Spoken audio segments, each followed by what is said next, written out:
ഇന്നും ഇനിയുള്ള ദിനങ്ങളിലും നമ്മൾ ശ്രദ്ധിക്കേണ്ട അതിപ്രധാനപ്പെട്ട ഒരു വലിയ ചർച്ചയാണ് നമ്മൾ ഇന്നത്തെ ഈ ഒരു ക്ലാസ്സിലൂടെ ഉദ്ദേശിക്കുന്നത്. അവസാനം വരെ എല്ലാവരും കാണണേ. നമ്മൾ എല്ലാവരും എപ്പോഴും ദുആ ചെയ്യുന്നവരാണ്. നിസ്കാരങ്ങൾക്ക് ശേഷവും അതല്ലാത്ത സമയത്തൊക്കെ പലപ്പോഴും ദുആ ചെയ്യാറുണ്ട്. ദുആ ചെയ്യുമ്പോൾ ഒരു കാര്യം, ഇന്നു മുതൽ ഒരു കാര്യം നമ്മൾ ദുആ ചെയ്യുന്നതിന് മുമ്പ് പറഞ്ഞിട്ട് നമ്മൾ ദുആ എന്നാൽ ആ ദുആ അല്ലാഹു സ്വീകരിക്കും. മാത്രമല്ല മുത്തുനബി സല്ലല്ലാഹു അലൈഹി വസല്ലമ തങ്ങളുടെ ശഫാഅത്തും നമുക്ക് കിട്ടുന്നതാണ്. ഏതാണ് ആ ദുആ ചെയ്യുന്നതിന് മുമ്പ് ശ്രദ്ധിക്കേണ്ട ആ ഒരു വരിയുള്ള കാര്യം? നമുക്ക് വിശദമായി കേട്ടാലോ? ദുആ ചെയ്യുന്ന സമയത്ത് പല ആളുകളും പല ചിന്തകളിലാണ്. നമ്മൾ അള്ളാഹിനോട് ദുആ രക്കുമ്പോൾ 3 കാര്യം ശ്രദ്ധിക്കണം. 3 കാര്യം ശ്രദ്ധിച്ചാൽ പടച്ചോൻ ആ ദുആ നമ്മളിൽ നിന്നും സ്വീകരിക്കും, ഉറപ്പാണ്. അപ്പോൾ ഇന്നത്തെ ദിവസം ദുആ ചെയ്യുമ്പോൾ ഏതാണ് ശ്രദ്ധിക്കേണ്ട 3 കാര്യം? ഇനിയുള്ള ദിവസങ്ങളിലും ദുആ രക്കുമ്പോൾ ഏതൊക്കെ കാര്യങ്ങൾ നമ്മൾ മനസ്സിൽ കൊണ്ടുവരണം തുടങ്ങി ദുആയുമായി ബന്ധപ്പെട്ട് നമ്മൾ അറിയാത്ത പല കാര്യങ്ങളും ചർച്ച ചെയ്യുന്ന ഈ ഒരു ദീനി വിജ്ഞാന ക്ലാസ് അവസാനം വരെ കാണുക. ഇത് മറ്റുള്ളവരിലേക്ക് എത്തിച്ചു കൊടുക്കാൻ മറന്നു പോവരുതേ. അള്ളാഹു നമ്മളെ എല്ലാവരെയും ഖൈറിൻ്റെ അഹ്ലുകാരിൽ ഉൾപ്പെടുത്തട്ടെ. ആമീൻ. അസ്സലാമു അലൈക്കും വറഹ്മത്തുള്ളാഹി തആല വബറകാതുഹു. ബിസ്മില്ലാഹിർ റഹ്മാനിർ റഹീം. അൽഹംദുലില്ലാഹി വഖഫാ വസലാമുൻ അലാ ഇബാദിഹില്ലദീന ഇസ്തഫാ. അമ്മാ ബഅദ്. ശബ്ദം കേൾക്കുന്ന ഉമ്മമാരെ, ഉപ്പമാരെ, അല്ലാഹു തആല നമുക്കെല്ലാവർക്കും ആഫിയത്തുള്ള ആരോഗ്യമുള്ള ദീർഘായുസ് ഈ ലോകത്ത് നൽകട്ടെ. നാളെ പരലോകത്ത് സ്വർഗത്തിൽ മുത്തുനബി സല്ലല്ലാഹു അലൈഹി വസല്ലമ തങ്ങളോടൊപ്പം സന്തോഷത്തോടുകൂടി ഒരുമിച്ച് ചേരാനുള്ള മഹാഭാഗ്യം അള്ളാഹു നൽകി അനുഗ്രഹിക്കുമാറാവട്ടെ. ഈ കുറഞ്ഞ ഈ ദുന്യവിയായ ലോകത്ത് നമ്മൾ എന്തെല്ലാം കാര്യങ്ങൾ നന്മകൾ ചെയ്യുന്നുണ്ടോ എല്ലാത്തിൻ്റെയും പോരായ്മകൾ പരിഹരിച്ച് പടച്ച റബ്ബ് നമ്മളിൽ നിന്നും സ്വീകരിക്കുമാറാവട്ടെ. നമ്മുടെ ദുആകളെ അള്ളാഹു കബൂലാക്കി അനുഗ്രഹിക്കുമാറാവട്ടെ. മരണപ്പെട്ടു പോയവർക്ക് മഗ്ഫിറത്ത് നൽകട്ടെ. ആമീൻ.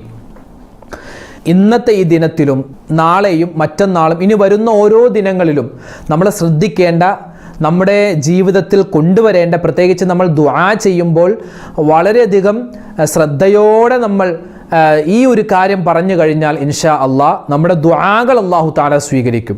നമ്മുടെ ദുആ സ്വീകരിച്ചാൽ തന്നെ നമ്മുടെ പ്രശ്നങ്ങൾ മാറിയല്ലോ. കാരണം നമ്മൾ ദുആ ചെയ്യുന്നത് നമ്മുടെ പ്രയാസങ്ങൾ മാറാനും പ്രശ്നങ്ങൾ മാറാനും രോഗങ്ങൾ ശിഫയാവാനുമാണ് നമ്മൾ ദുആ ചെയ്യുന്നത്. അപ്പോൾ ആ ദുആ സ്വീകരിച്ചു കഴിഞ്ഞാൽ നമ്മൾ രക്ഷപ്പെട്ടു. പലപ്പോഴും പല ആളുകളും ദുആ ചെയ്യുന്നത് എനിക്ക് ഒരു ആവശ്യമുണ്ട്, ആ ആവശ്യം നിറവേറ്റി കിട്ടണം, അത് കിട്ടിയില്ല എങ്കിൽ പിന്നെ ദ്വാരക്കാറില്ല. അങ്ങനെയുള്ള കാര്യങ്ങളുണ്ട്. അതായത് ഒരാൾ പരീക്ഷയ്ക്ക് ജയിക്കണം, അതിനു വേണ്ടി ദ്വാ ചെയ്തു, പക്ഷെ പരീക്ഷയ്ക്ക് പുള്ളി തോറ്റു, പിന്നെ ദ്വായേ ഇല്ല, പിന്നെ ആ ഭാഗത്തേക്കേ മൈൻഡ് ചെയ്യൂല. അങ്ങനത്തെ ഒരു സ്വഭാവം നമുക്കുണ്ടാവാൻ പാടില്ല. ഒരാൾ ദുആ ചെയ്താൽ അല്ലാഹു തആല പല രൂപത്തിലാണ് അതിന് ഉത്തരം കൊടുക്കുക. ഇത് നമുക്കറിയാവുന്ന കാര്യമാണ്. ഒരു കാര്യത്തിന് ദുആ ചെയ്താൽ അല്ലാഹു തആല ഒന്നുകിൽ ഒരു രൂപം, ഒന്നുകിൽ അപ്പോൾ തന്നെ അല്ലാഹു ഉത്തരം കൊടുക്കും. അയാൾ ഇപ്പോൾ പരീക്ഷയ്ക്ക് ജയിക്കാൻ ദ്വാരുന്നു, അല്ലെങ്കിൽ ഒരു ജോലി കിട്ടാൻ വേണ്ടി ദ്വാരുന്നു, അല്ലാഹു എന്ത് ചെയ്യും? ആ ജോലി അയാൾക്ക് കൊടുക്കും. അതൊന്നാമത്തെ രൂപം. 2, എന്ത് കാര്യമാണോ ചോദിച്ചത് അത് കൊടുക്കില്ല, അതിനേക്കാൾ ഉന്നതമായത് കൊടുക്കും. അല്ലാഹു എനിക്ക് ആ ഒരു കമ്പനിയിൽ എനിക്ക് ജോലി തരണേ റബ്ബേ, എനിക്ക് 25,000 രൂപ ശമ്പളം കിട്ടാനുള്ളതാണ്, അത് തരണേ അല്ലാ എന്ന് അയാൾ ദ്വാരുന്നു. പക്ഷെ പടച്ചോൻ എന്ത് ചെയ്തു? ആ കമ്പനിയിൽ ജോലി കൊടുത്തില്ല. അതായത് അയാൾ ഇൻ്റർവ്യൂവിന് പോയപ്പോൾ തോറ്റു. അപ്പോൾ പടച്ചോൻ എന്താണ്? ഇതിനേക്കാൾ അതായത് ഇവിടെ 25,000 രൂപയാണ് ശമ്പളമെങ്കിൽ മറ്റൊരു സ്ഥലത്ത് 50,000 രൂപയുടെ ശമ്പളം കിട്ടുന്ന വലിയൊരു കമ്പനിയിലുണ്ട്. അയാളെ എന്ത് ചെയ്യും? അതിലേക്കായിരിക്കും അല്ലാഹു തആല തിരഞ്ഞെടുക്കുക. അപ്പോൾ എന്ത് കാര്യമാണോ ചോദിച്ചത് അത് കൊടുക്കാതെ അതിനേക്കാൾ ഖൈറായത് പടച്ചവൻ കൊടുക്കും. ഇതാണ് 2ാമത്തെ രൂപം. 3ാമത്തേത്, അയാൾ എന്താണ് ചോദിച്ചത് അതൊന്നും പടച്ചവൻ ഇവിടെ കൊടുക്കൂല. അതിന് പകരമായി എന്തെങ്കിലും ഒരു അപകടം അയാൾക്ക് വരാനുണ്ടെങ്കിൽ ആ അപകടത്തെ അല്ലാഹു തആല തട്ടിക്കളയും, തട്ടിമാറ്റും. ഇനി മറ്റൊരു രൂപം, അയാൾ എന്താണോ ദുആ ചെയ്തത് അതൊന്നും അല്ലാഹു കൊടുത്തില്ല, ഇവിടെ ദുനിയാവിൽ അപകടവും തട്ടിമാറ്റിയില്ല, പിന്നെയോ അതിൻ്റെ ആ ദുആ ചെയ്തതിൻ്റെ പ്രതിഫലം കിട്ടുന്നത് നാളെ ആഖിറത്തിലായിരിക്കും. അപ്പോൾ ഒരു കാര്യം മനസ്സിലായി, നമ്മൾ ദുആ ചെയ്താൽ ആ ദുആയിൻ്റെ പ്രതിഫലം 4 അല്ലെങ്കിൽ 5 രൂപത്തിൽ നമ്മുടെ ജീവിതത്തിൽ കിട്ടിയിരിക്കും. കാരണം ഇത് ഒരിക്കലും നഷ്ടപ്പെട്ടു പോകുന്നൊരു അമലല്ല ദുആ. ദുആ, പടച്ചോനെ നീ എന്നെ കാക്കണേ എന്ന് പറയുന്ന ദുആ, അത് ഏതെങ്കിലും ഒരു തരത്തിൽ, ഏതെങ്കിലും ഒരു രൂപത്തിൽ നമ്മുടെ ജീവിതത്തിൽ അത് വന്നിരിക്കും, അതിൻ്റെ പ്രതിഫലം. അതാദ്യം നമ്മൾ മനസ്സിലാക്കുക. രണ്ടാമത്തെ കാര്യം, നമ്മുടെ സ്വന്തം കാര്യം നമ്മൾ തന്നെയാണ് അള്ളാഹിനോട് പറയേണ്ടത്. ഇപ്പോൾ നമ്മുടെ വീഡിയോകൾക്ക് താഴെ ഒരുപാട് പേര് ഉസ്താദേ ദ്വാരക്കണേ, ദ്വാ ചെയ്യണേ ഉസ്താദേ, ദ്വായിൽ ഞങ്ങളെ കൂടി ഉൾപ്പെടുത്തണേ ഉസ്താദേ എന്നൊക്കെ പറഞ്ഞ് ഉസ്താദേ ഉസ്താദേ എന്ന് പറഞ്ഞ ഒരുപാട് പേര് അത് ദ്വാരക്കാൻ പറയുന്നത്. ഇപ്പോൾ നമ്മുടെ ഈ വീഡിയോ കണ്ടുകൊണ്ടിരിക്കുന്നതിൻ്റെ ഇടയിൽ തന്നെ ഒരുപാട് പേര് ഉസ്താദേ ഇന്നാലിന്ന പ്രശ്നമുണ്ട് ദ്വാരക്കൻ എന്നൊക്കെ പറഞ്ഞ് ഒരുപാട് കമൻറ്റ്. ഞാൻ ചോദിക്കട്ടെ, നിങ്ങൾ ഉസ്താദിനോട് ദ്വാരക്കാൻ പറയുന്നുണ്ട്, നിങ്ങൾ എത്ര പേര് നിങ്ങൾക്ക് ഈ ഒരു പ്രതിസന്ധി പറഞ്ഞ് അള്ളാഹിനോട് ദ്വാ ചെയ്തിട്ടുണ്ട്? ഇപ്പോൾ കല്യാണം നടക്കുന്നില്ല, വീട് പണി പൂർത്തിയായിട്ടില്ല, അല്ലെങ്കിൽ സ്വന്തമായൊരു വീടില്ല, സ്വന്തമായൊരു ജോലിയില്ല, ആ ഒരു വിഷമം പറഞ്ഞ് എല്ലാ വീഡിയോകൾക്ക് താഴെയും കമൻറ്റ് രേഖപ്പെടുത്തുന്ന ആളുകൾ എത്ര പേര് സ്വന്തം ആ ഒരു പ്രശ്നം അള്ളാഹിനോട് പറഞ്ഞിട്ടുണ്ട്? ഞാനിത് പറയുന്നത് ഇനി മുതൽ ആരും കമൻ്റ് ഇടണ്ട എന്നൊന്നുമല്ല. കമൻറ്റ് നിങ്ങൾ എഴുതിക്കോ, ഇൻഷാ അള്ളാഹ് അതെല്ലാം വായിച്ചിട്ട് നിങ്ങൾക്ക് വേണ്ടി പ്രത്യേകം ദുആ ചെയ്യുന്നുണ്ട്. ഇൻഷാ അള്ളാഹ് ഇനിയും ദുആരക്കാം. പക്ഷേ ഞാനൊരു ചോദ്യം നിങ്ങളിലേക്ക് ചോദിക്കുകയാണ്. അതായത് എത്ര പേര് നമുക്ക് എന്ത് പ്രശ്നമുണ്ടോ അത് നമ്മൾ ദുആ വസിയത്ത് കമൻ്റായി എഴുതുന്നതിന് മുമ്പ് നമ്മൾ അള്ളാഹിനോട് പറഞ്ഞിട്ടുണ്ട്, പടച്ചോനെ എൻ്റെ ഈ പ്രശ്നം നീ മാറ്റി തരണേ എന്ന് നമ്മൾ സ്വന്തമായി നമ്മുടെ കാര്യം ദുആ ചെയ്താലല്ലേ അള്ളാഹു സ്വീകരിക്കൂ കൂടുതൽ. ഞാനിപ്പോൾ നിങ്ങൾക്ക് വേണ്ടി എത്ര തലകുത്തി മറിഞ്ഞ് ദുആ ചെയ്താലും എൻ്റെ കാര്യം ഞാൻ അള്ളാഹിനോട് പറയുന്നത് പോലെ നിങ്ങളുടെ കാര്യം ഞാൻ പറയൂല. കാരണം എനിക്ക് അത്ര ഇഖ്ലാസേ ഉള്ളൂ. ഇപ്പോൾ എൻ്റെ കാര്യം ഞാൻ നിങ്ങളോട് പറയുക, എനിക്കൊരു വീടില്ല, എനിക്കൊരു വീടുണ്ടാവാൻ നിങ്ങൾ ദ്വാരക്കണം. അപ്പോൾ നിങ്ങൾ ദുആ ചെയ്യും, അള്ളാഹുവേ ഉസ്താദിനൊരു വീട് കൊടുക്കണേന്ന്. പക്ഷേ അതിനൊരു ആത്മാർത്ഥത കുറവുണ്ടാകും. കാരണം എന്താണ്? അത് ഉസ്താദിൻ്റെ കാര്യമാണ്, സ്വന്തം കാര്യമല്ല. അപ്പോൾ സ്വന്തം കാര്യമാണ് എപ്പോഴും നമ്മൾ അള്ളാഹിനോട് ആത്മാർത്ഥമായി പറയുന്നത്, അങ്ങനെയാണ് പറയേണ്ടത്. അപ്പോൾ പറഞ്ഞു വന്നത് സ്വന്തം കാര്യം, നമ്മൾ ഉസ്താദിലേക്ക് കാര്യങ്ങൾ ഏൽപ്പിക്കുന്നതിന് മുമ്പ് സ്വന്തമായി, അല്ലെങ്കിൽ ഉസ്താദിൻ്റെ വീഡിയോകൾക്ക് താഴെ കമൻറ്റ് എഴുതാണ്ടാന്ന് ഞാൻ പറയുന്നില്ല കേട്ടോ. നിങ്ങൾക്ക് എത്ര വിഷമമുണ്ടെങ്കിലും കമൻറ്റായി എഴുതാം.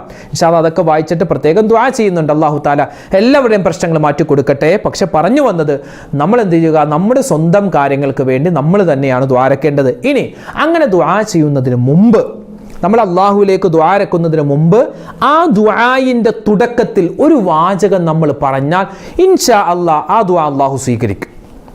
പല ആളുകളും ദ്വാരക്കുന്നത് ആ രൂപം തന്നെ തെറ്റാണ്. ദുആ ചെയ്യുമ്പോൾ എങ്ങനെയാണ്? നല്ല ആത്മാർത്ഥതയോട്. ഒന്നാമത്തേത് നല്ല മനസ്സ് വേണം.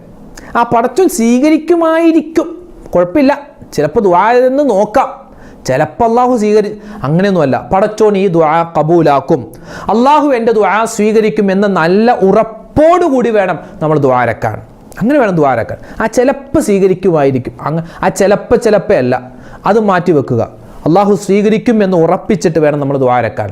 എന്നിട്ടോ കൈ എങ്ങനെയാണ് വെക്കുന്നത്? പല ആളുകൾ ഇങ്ങനെയൊക്കെ വെക്കും. അങ്ങനെയല്ല, ഇങ്ങനെ തന്നെ പിടിക്കുക. ഒന്നെങ്കിൽ ഇങ്ങനെ പിടിക്കുക, അല്ലെങ്കിൽ ഇങ്ങനെ പിടിക്കാം. രണ്ട് രൂപത്തിലും പിടിക്കാം. ഇങ്ങനെ പിടിക്കാം, അല്ലെങ്കിൽ ഇങ്ങനെ പിടിക്കാം. അങ്ങനെ കൈ വെച്ചിട്ട് നല്ലതുപോലെ മനസ്സാന്നിധ്യത്തോടു കൂടി ദ്വാരക്കുക. മലയാളത്തിൽ ദ്വാ ചെയ്താൽ മതി. പക്ഷെ മലയാളത്തിൽ ദ്വാരക്കുന്നതിന് മുമ്പ് ഒരു കാര്യം ശ്രദ്ധിക്കുക. നമ്മൾ ആദ്യം ഹംദ് കൊണ്ട് വേണം ദുആ തുടങ്ങാൻ. അൽഹംദുലില്ലാ, നമ്മളിപ്പോൾ സാധാരണ നമ്മൾ ദ്വാരക്കും അങ്ങനെ പറയാറുണ്ട് അല്ലേ? അൽഹംദുലില്ലാ അല്ലാഹുവേ അല്ലേ, അൽഹംദുലില്ലാ എന്ന് പറയുക. അത് കഴിഞ്ഞോ ഒന്നാമത്തേത് അൽഹംദുലില്ലാഹി റബ്ബിൽ ആലമീൻ, ഇതൊന്നാമത്തെ സ്റ്റെപ്പ്. 2 അല്ലാഹുമ്മ സ്വല്ലി അലാ സയ്യിദിനാ മുഹമ്മദിൻ വഅലാ ആലി സയ്യിദിനാ മുഹമ്മദ്, ഇത് രണ്ടാമത്തെ സ്റ്റെപ്പ്. അപ്പോൾ ആദ്യം എന്ത് പറയണം? അൽഹംദുലില്ലാ പറയണം. രണ്ടാമതായി സ്വലാത്ത് പറയാം. ആദ്യം ഹംദ്, 2 സ്വലാത്ത്. മൂന്നാമതായി ഒരു കാര്യം നിങ്ങൾക്ക് പറഞ്ഞു തരാം. ഇത് പലപ്പോഴും പല ആളുകൾക്കും അറിയാം, നിങ്ങളൊക്കെ ചെയ്യാറുണ്ടതായിരിക്കും. ഒരു വാചകമാണ്. നബി സല്ലല്ലാഹു അലൈഹി വസല്ലമ തങ്ങൾ പറയുകയാണ്, മൻ ഒരുവൻ സ്വല്ലാ അലാ മുഹമ്മദിൻ, മുഹമ്മദ് നബിയുടെ മേലിൽ ഒരാൾ സ്വലാത്ത് ചൊല്ലി, ഫഖാല അവൻ പറഞ്ഞു, അല്ലാഹുമ്മ അൻസിൽഹുൽ മഖ്അദൽ മുഖറബ ഇൻദക യൗമൽ ഖിയാമ എന്ന വാചകം അവൻ പറഞ്ഞാൽ വജബത് ലഹു ശഫാഅത്തി, അവനിക്ക് എൻ്റെ ശഫാഅത്ത് കിട്ടും, അവൻ്റെ ദുആ അല്ലാഹു സ്വീകരിക്കും. ദുആരക്കുന്നതിൻ്റെ ഒന്നാമത്തെ സ്റ്റെപ്പ് ഹംദ് പറയണം, അൽഹംദുലില്ലാ എന്ന് പറയണം. രണ്ടാമത്തേത് അല്ലാഹുമ്മ സ്വല്ലി അലാ സയ്യിദിനാ മുഹമ്മദ് അറിയാവുന്ന സ്വലാത്ത് പറയണം. മൂന്നാമത്തേത് സ്ക്രീനിലുണ്ട്, താഴെ നോക്കിൻ, അല്ലാഹുമ്മ അൻസിൽഹുൽ മഖ്അദൽ മുഖറബ ഇൻദക യൗമൽ ഖിയാമ. അല്ലാഹുമ്മ അൻസിൽഹുൽ മഖ്അദൽ മുഖറബ ഇൻദക യൗമൽ ഖിയാമ. ഈ ഒരു വാചകം പറയാം. എന്താ അതിൻ്റെ അർത്ഥം? അല്ലാഹുവേ, മുത്തുനബി സല്ലല്ലാഹു അലൈഹി വസല്ലമ തങ്ങൾക്ക് ഖിയാമത്ത് നാളിൽ നീ ഉന്നതമായ വസീലത്തിൻ്റെ ഫളീലത്തിൻ്റെ പദവി നൽകണേ അല്ലാഹ്. ഇതാണ് അതിൻ്റെ അർത്ഥം. അപ്പോൾ ആദ്യം ഹംദ്, അത് കഴിഞ്ഞ സ്വലാത്ത്, പിന്നെ പറയേണ്ടത് അല്ലാഹുമ്മ അൻസിൽഹുൽ മഖ്അദൽ മുഖറബ ഇൻദക യൗമൽ ഖിയാമ. ഒന്ന് പറഞ്ഞേ, എല്ലാവരും പറഞ്ഞേ, രണ്ട് പ്രാവശ്യം പറഞ്ഞേ, അല്ലാഹുമ്മ അൻസിൽഹുൽ മഖ്അദൽ മുഖറബ ഇൻദക യൗമൽ ഖിയാമ, അല്ലാഹുമ്മ അൻസിൽഹുൽ മഖ്അദൽ മുഖറബ ഇൻദക യൗമൽ ഖിയാമ. ഈ വാചകം ഇനി മറക്കാൻ പാടില്ല. ഈ വാചകം നമ്മൾ ദുആരക്കുന്നതിന് മുമ്പ് പറയുക. അപ്പോൾ ആദ്യം ഹംദ് പറയണം, പിന്നെ സ്വലാത്ത് പറയണം, പിന്നെ ഈ ഒരു വാചകം പറയണം, അല്ലാഹുമ്മ അൻസിൽഹുൽ മഖ്അദൽ മുഖറബ ഇൻദക യൗമൽ ഖിയാമ. അത് കഴിഞ്ഞിട്ട് റബ്ബനാ ആതിനാ ഫിദ്ദുനിയ, നമുക്കറിയാവുന്ന ദുആകൾ പറയാം. റബ്ബനാ ആതിനാ ഫിദ്ദുനിയായോ അല്ലെങ്കിൽ റബ്ബനാ ളലംനായോ ഒക്കെ നമുക്ക് പറഞ്ഞിട്ട് നമുക്ക് മലയാളത്തിൽ ദ്വാരക്കാം. അല്ലാഹുവേ, പടച്ചോനെ, ഒരുപാട് അബദ്ധങ്ങൾ പറ്റിയവനാണ്, അല്ലാഹു എല്ലാം പുറത്തു തരണേ അല്ലാഹുവേ, മരണപ്പെട്ടു പോയവർക്ക് മഗ്ഫിറത്ത് കൊടുക്കുക എന്നൊക്കെ പറഞ്ഞ് നമുക്ക് അറിയാവുന്ന പ്രശ്നങ്ങൾ, പ്രതിസന്ധികൾ, രോഗങ്ങളുടെ കാര്യങ്ങളൊക്കെ പറയാം. അത് കഴിഞ്ഞ് അവസാനം ആമീന ബിറഹ്മതിക യാ അർഹമർ റഹീമീന വൽഹംദുലില്ലാഹി റബ്ബിൽ ആലമീൻ എന്നെങ്കിലും ചുരുങ്ങിയത് പറയണം.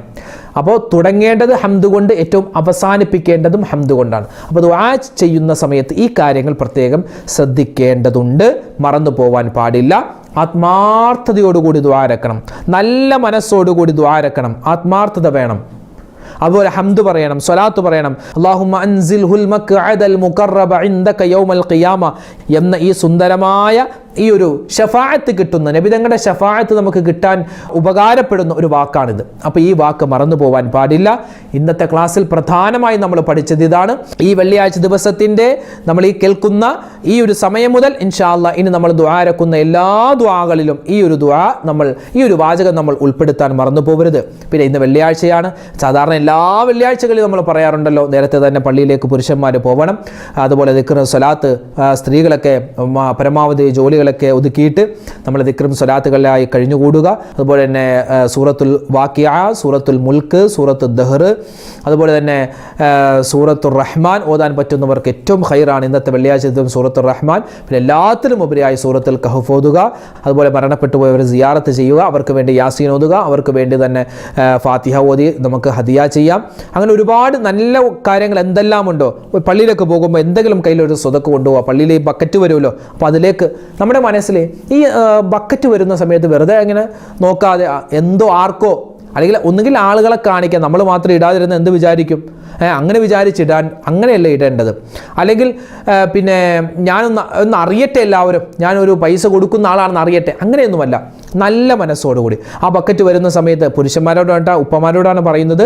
ആ വെള്ളിയാഴ്ച ദിവസം നിങ്ങൾ ജുമാഅക്ക് പള്ളിയിൽ ഇരിക്കുന്ന സമയത്ത്, അല്ലെ, മുഅദ്ദിൻ സാഹിബോ അല്ലെങ്കിൽ ഏതെങ്കിലും കമ്മിറ്റിക്കാരോ നമ്മുടെ മുന്നിലൂടെ ഇങ്ങനെ ബക്കറ്റുമായിട്ട് പോകും സ്വതക്ക പിരിക്കാൻ. അപ്പോൾ ആ സമയത്ത് ഒരു 10 രൂപയാണെങ്കിൽ 10 രൂപ ഇടുന്ന സമയത്ത്, പടച്ചോനെ, എൻ്റെ പ്രശ്നങ്ങൾ നീ മാറ്റി തരണേ അല്ലാ, ആ വീട് പണി നീ പൂർത്തിയാക്കി തരണേ അല്ലാ, മക്കളുടെ കല്യാണക്കാരെ നീ റാഹത്തിലാക്കണേ, അങ്ങനെ എന്തെങ്കിലും ഒരു നല്ല നീയത്ത് മനസ്സിൽ കരുതിയിട്ട് നമ്മൾ എന്ത് ചെയ്യുക, ആ പൈസ അതിലേക്ക് ഇടുക. അതും മതി നമുക്ക് വിജയിക്കുക. സ്വതക്ക് കൊടുക്കുമ്പോൾ നല്ല മനസ്സോടുകൂടി കൊടുക്കുക, നല്ല നീയത്തോടു കൂടി കൊടുക്കുക. അതുപോലെ തന്നെ ഉമ്മമാരെന്ത് ചെയ്യുക, നമ്മുടെ മക്കളൊക്കെ പള്ളിയിൽ പോകുന്നവരല്ലേ, അല്ലെങ്കിൽ നമ്മുടെ ഭർത്താവ് പള്ളിയിൽ പോകുന്നവരല്ലേ, അവരുടെ കയ്യിൽ നമ്മുടെ കയ്യിൽ ഇപ്പോൾ കോഴിമുട്ട കൊടുത്ത് കുറച്ച് പൈസ കയ്യിലുണ്ടാകും, അല്ലെങ്കിൽ പാല് കറന്ന് കൊടുത്തതിൻ്റെ പൈസ കുറച്ച് കയ്യിലുണ്ടാകും, അല്ലെങ്കിൽ എന്തെങ്കിലും തുന്നൽ ജോലി ഉണ്ടെങ്കിൽ ആ തുന്നിക്കൊടുത്തതിൻ്റെ കുറച്ച് പൈസ നമ്മുടെ കയ്യിലുണ്ടാകും, അല്ലെങ്കിൽ ആരെങ്കിലും നമുക്ക് മക്കളൊക്കെ തന്നതിൻ്റെ കുറച്ച് പൈസ ഉണ്ടാവുമല്ലോ, ഒരു 10 രൂപയോ 5 രൂപയോ എല്ലാ വെള്ളിയാഴ്ച എന്ത് ചെയ്യുക, പള്ളിയിലേക്ക് കൊടുക്കുക. അതായത് നമ്മുടെ ആരെങ്കിലും പള്ളിയിലേക്ക് പോകുന്നുണ്ടെങ്കിൽ അവരുടെ കയ്യിൽ കൊടുത്ത് ഇത് ബക്കറ്റിലേക്ക് ഇട്ടേക്ക് കേട്ടോ. നമ്മൾ സ്ത്രീകളുമായി ബന്ധപ്പെട്ട എന്തെങ്കിലുമൊക്കെ പ്രശ്നം, നമ്മുടെയുമായി ബന്ധപ്പെട്ട, അല്ലേ, ഉമ്മമാർ, അതുപോലെ തന്നെ നമ്മുടെ വീട്ടിലുള്ള പെണ്ണുങ്ങളുമായി ബന്ധപ്പെട്ട് ഒരുപാട് ശാരീരികമായ പ്രയാസങ്ങൾ ഉണ്ടാകും, മാനസികമായ ടെൻഷനുകൾ ഉണ്ടാകും, മക്കളുടെ കാര്യം ഓർത്ത് ഒരുപാട് പ്രയാസം ഉണ്ടാകും. അതൊക്കെ മാറാൻ എന്ത് ചെയ്യുക, ഉമ്മമാർ തന്നെ കുറച്ച് പൈസയൊക്കെ പള്ളിയിലേക്ക് ഒരു ഹദിയായി കൊടുക്കുക. അല്ലെങ്കിൽ നിങ്ങൾ ആ പള്ളിയുടെ വഴി പോകുന്നുണ്ടെങ്കിൽ ആ പള്ളിക്കുറ്റിയിലേക്ക് ഒരു 10 രൂപയോ 20 രൂപയോ ഇടുക. അതൊക്കെ ഒരു ഖൈറാണ്. നമ്മുടെ ജീവിതത്തിൽ വലിയ ബറക്കത്തുണ്ടാവാൻ വലിയ ഖൈറാണ്, ബറക്കത്തുണ്ടാവാനുള്ള വലിയ കാരണമാണ്. പിന്നെ പറഞ്ഞു വന്നത് വെള്ളിയാഴ്ച പള്ളിയിൽ ഇന്നത്തെ ദിവസം ഈ ഒരു സമയത്ത് നിങ്ങൾ ദുആ ചെയ്താൽ ഇൻഷാ അല്ലാഹ് ദുആ സ്വീകരിക്കുമെന്നാണ്. ഏതാണ് ആ സമയം? പുരുഷന്മാരെ, നിങ്ങൾ പള്ളിയിലേക്ക് പോകുമ്പോൾ പള്ളിയിൽ ചെന്ന് നമ്മൾ ഇരിക്കുന്ന സമയത്ത് അവിടെ ഖത്തീബ് ഉസ്താദ് ഖുത്ബ ഓതുന്നതിന് വേണ്ടി മിമ്പറിലേക്ക് കയറൂലേ? മുഅദ്ദിൻ സാഹിബിൻ്റെ കയ്യിൽ നിന്നും, മുഅദ്ദിൻ ഉസ്താദിൻ്റെ കയ്യിൽ നിന്നും വാള് വാങ്ങി, ആ വാളോ അല്ലെങ്കിൽ വടിയോ അത് വാങ്ങിയിട്ട് എന്ത് ചെയ്യും? ഖുത്ബ ഓതുന്നതിന് വേണ്ടി ഖത്തീബ് മിമ്പറിലേക്ക് കയറുന്ന ആ സമയത്ത് എന്ത് ചെയ്യും? ആ സമയത്ത് നിങ്ങൾ ദുആ ഇറക്കുക. ആ സമയത്ത് കൈയൊക്കെ ഉയർത്തിയിട്ട് അല്ലാഹുവേ അങ്ങനെ ദ്വാരക്കണമെന്നല്ല, മനസ്സിൽ നമ്മുടെ ദ്വാ കൊണ്ടുവരിക. അല്ലാഹ് പടച്ചോനെ, ഒരുപാട് പ്രശ്നമുണ്ട് റബ്ബേ, നീ മാറ്റിത്തരണേ അല്ലാഹുവേ, മോളുടെ ആ കല്യാണക്കാരെ നീ റാഹത്തിലാക്കണേ, ആ ജോലിക്ക് ഞാൻ കൊടുത്തിട്ടുണ്ട്, ആ ജോലി നീ ഖൈറായി എനിക്ക് തരണേ അല്ലാഹ്. അങ്ങനെ നമ്മുടെ മനസ്സിൽ ഇങ്ങനെ ദ്വാ കൊണ്ടുവരിക. മനസ്സിലിങ്ങനെ ദുആ കൊണ്ടുവരുമ്പോൾ ഇൻഷാ അല്ലാഹ് ദുആ സ്വീകരിക്കുമെന്നാണ്. പിന്നെ അതുപോലെ തന്നെ ഖത്തീബ് ഉസ്താദ് അവിടെ വെച്ച് ദുആരക്കും അല്ലാഹുമ്മ ഗ്ഫിർ ലിൽ മുഅ്മിനീന വൽ മുഅ്മിനാത്ത് വൽ മുസ്ലിമീന വൽ മുസ്ലിമാത്ത് എന്ന് ദുആരക്കും ആ സമയത്ത് ഉറങ്ങല്ലേ, എണീറ്റിരുന്നിട്ട് ആമീൻ ആമീൻ പറയും. ആ സമയത്തുള്ള ദുആ അല്ലാഹു സ്വീകരിക്കുമെന്നാണ്. അതുപോലെ ഉമ്മമാരെന്ത് ചെയ്യുക? വേഗത്തിൽ തന്നെ ജുമയുടെ ആ സമയത്ത് മറ്റു ജോലികളൊക്കെ ഒതുക്കി വെച്ച് വേഗത്തിൽ മുസല്ലയിലേക്ക് വന്ന് 4 റക്അത്ത് ളുഹർ നിസ്കരിച്ച് നിങ്ങളും ദുആരക്കുക, സ്വലാത്ത് ചൊല്ലുക, അറിയാവുന്ന സൂറത്തുകൾ അതുപോലെ തന്നെ ആയത്തുകളൊക്കെ ഓതി നമ്മൾ ദുആരക്കുക. അപ്പോൾ ഇന്നത്തെ ഈ ഒരു ദിവസം, ഇന്ന് വെള്ളിയാഴ്ച, ഇന്നത്തെ ദിവസം മാത്രമല്ല ഇനിയുള്ള ദിവസങ്ങളിലും നമുക്ക് ഈ ദുആ ചെയ്യുമ്പോഴുള്ള കാര്യങ്ങളൊക്കെ ശ്രദ്ധിക്കുക. അതുപോലെ ഒരുപാട് ദിക്റും സ്വലാത്തുകളൊക്കെ പറയുക. പരിശുദ്ധമായ റജബ് വരുന്നു, ശഅബാൻ വരുന്നു, പുണ്യമായ റമദാൻ വരുന്നു. അതിന് മുമ്പുള്ള മുന്നറിയിപ്പ് മാസങ്ങളിലൂടെയാണ് നമ്മൾ കടന്നു പോകുന്നത്. അല്ലാഹു സുബ്ഹാനഹു വ തആല ഈ പറയപ്പെട്ട കാര്യങ്ങളൊക്കെ നമ്മുടെ ജീവിതത്തിൽ അമൽ ചെയ്യാനും അതുവഴി സ്വർഗ്ഗം കിട്ടുന്നവരുടെ കൂട്ടത്തിൽ ഉൾപ്പെടാനും റബ്ബ് തആല നമ്മളെ എല്ലാവരെയും അനുഗ്രഹിക്കുമാറാവട്ടെ. ആമീൻ യാ റബ്ബൽ ആലമീൻ.